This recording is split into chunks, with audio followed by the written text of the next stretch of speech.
Baik, Assalamualaikum warahmatullahi wabarakatuh. Perkenalkan, saya Lutfi Selki Faznur dari Universitas Muhammadiyah Jakarta.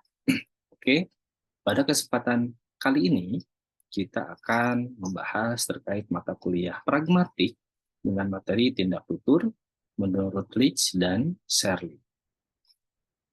Untuk tujuan pembelajaran mata kuliah ini, memahami aneka tindak tutur dan maksud yang terkandung di balik tuturan seorang penutur. Hal ini sebagai bentuk implementasi komunikasi interaktif dalam pembelajaran pragmatik di kelas. Oke, lanjut saja ke materi selanjutnya terkait tindak tutur menurut Leach dan Shirley. Di sini menurut Shirley itu ada yang namanya ilokusi. Ya, ilokusi itu tuturan selain berfungsi untuk menyampaikan atau menginformasikan sesuatu, juga dapat melakukan sesuatu. Jadi tindak tutur ilokusi merupakan tindak tutur yang mengandung makna tersembunyi atau makna lain yang dikehendaki oleh penutur terhadap mitra tuturnya. Eh, Klasifikasi fungsi ilokusi itu menurut Leach dibagi ke 4 bagian. Yang pertama itu kompetitif, jadi tujuan ilokusi itu bersaing dengan tujuan sosialnya.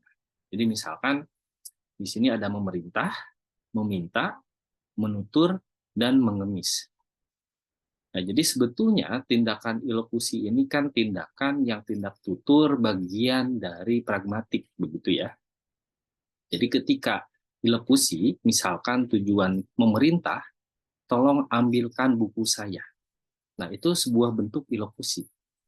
Nah, tergantung nanti si lawan tutur yang bagaimana menangkap dari ilokusi tersebut, begitu ya. Nah, selanjutnya nomor 2, menyenangkan. Jadi tujuan ilokusi sejalan dengan tujuan sosial. Misalkan menawarkan, mengajak, mengundang, menyapa, mengucapkan terima kasih, mengucapkan selamat. Itu klasifikasinya. Yang ketiga itu kerjasama. Tujuan ilokusi tidak menghiraukan tujuan sosial. Misalkan menyatakan, melapor, mengumumkan, dan mengajar. Nah, yang selanjutnya adalah bertentangan. Tujuan ilokusi bertentangan dengan tujuan sosial, misalkan mengancam, menuduh, menyumpahi, dan memarahi.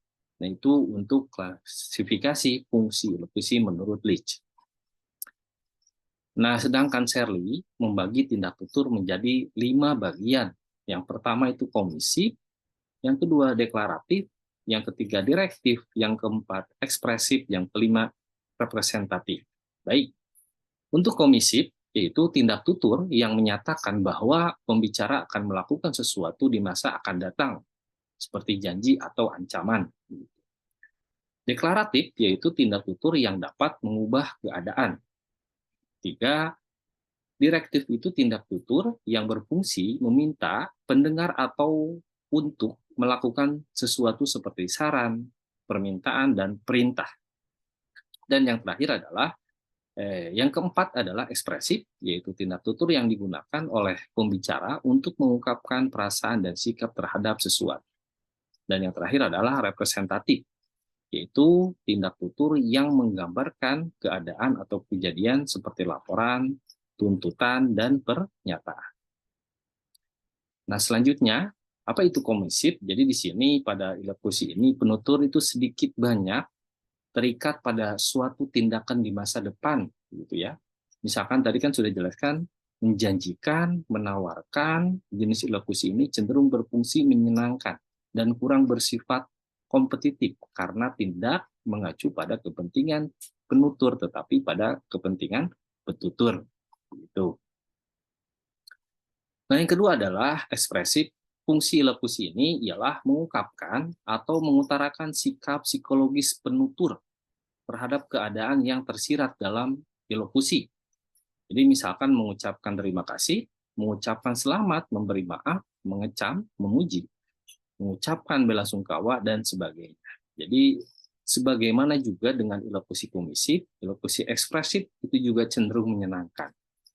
Oleh karena itu, secara intrinsik, ilokusi ini sopan, kecuali tentunya ilokusi ekspresif seperti mengecam dan menuduh.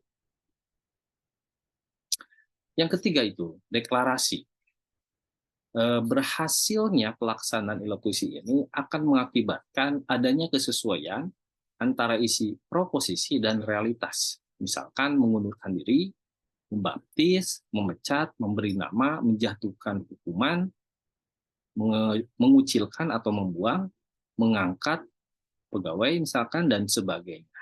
Itu jadi berhasil pelaksanaan ilokusi ini akan mengakibatkan ya kesesuaian antara isi proposisi dan realitas. Begitu untuk deklarasi. Nah, jadi Shirley juga mengatakan bahwa tindakan ini merupakan kategori tindak tutur yang sangat khusus karena tindakan-tindakan ini biasanya dilakukan oleh seorang yang berada dalam kerangka acuan kelembagaan, diberi wewenang untuk melakukannya. Jadi contoh klasik ialah hakim yang menjatuhkan hukuman kepada pelanggaran undang-undang atau pejabat yang memberi nama sebuah kapal baru dan sebagainya. Nah, itu jadi materi tindak tutur menurut Shirley dan Leach. Oke, baik, teman-teman semua, ini ada tugas mandiri. Silahkan teman-teman berikanlah contoh dari klasifikasi tindak tutur menurut Leach dan Shirley. Oke, itu saja. Terima kasih.